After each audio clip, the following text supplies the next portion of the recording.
राज्य में अनेक वर्षों से शिक्षकों के पद रिक्त थे और इस संबंध में जनप्रतिनिधियों द्वारा लगातार आवाज उठाई जा रही थी और अब राज्य के शिक्षकों के पद भर्ती का मार्ग सरल हुआ। तो चलिए नजर डालते इस खबर पर।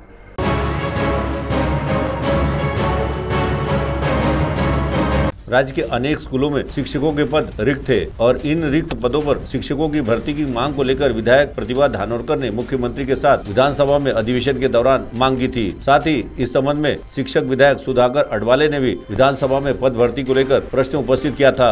अब इनके प्रयास को सफलता मिली है और राज्य भर के 21,678 शिक्षकों की पद भर्ती की जाहिरात पोर्टल पर प्रसिद्ध होने से अब शिक्षकों की भर्ती का मार्ग सरल हो गया है। तो आइए सुनते हैं इसके संबंध में विधायक सुधाकर अडवाले ने क्या कहा।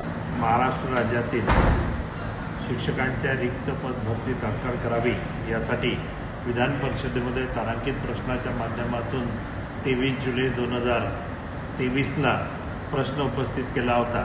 त्या प्रश्नाला उत्तर देताना शिक्षण मंत्री यांनी 30% रिक्त जागाच्या 30% पद भरण्याचं आश्वासन दिलं होतं आणि त्या संदर्भात आज पवित्र पोर्टलच्या माध्यमातून 21,000 शिक्षकांच्या पदभरती करण्याच्या संदर्भामध्ये कारवाई करण्यात आलेली आहे। त्यामुळे या महाराष्ट्र राज्यामध्ये टीईटी पात्रधारक शिक्षकांमध्ये उत्साहाचं वातावरण निर्माण झालेलं आहे आणि कुठेतरी या महाराष्ट्र राज्यातील मराठी माध्यमाच्या शाळांना शिकवण्यासाठी शिक्षक मिळणार आहेत। त्याबद्दल महाराष्ट्र शासनाचं उशिरा का होईना त्यांनी कारवाई केल्याबद्दल मी अभिनंदन करतो। CTV के लिए वैभव यारकर की रिपोर्ट।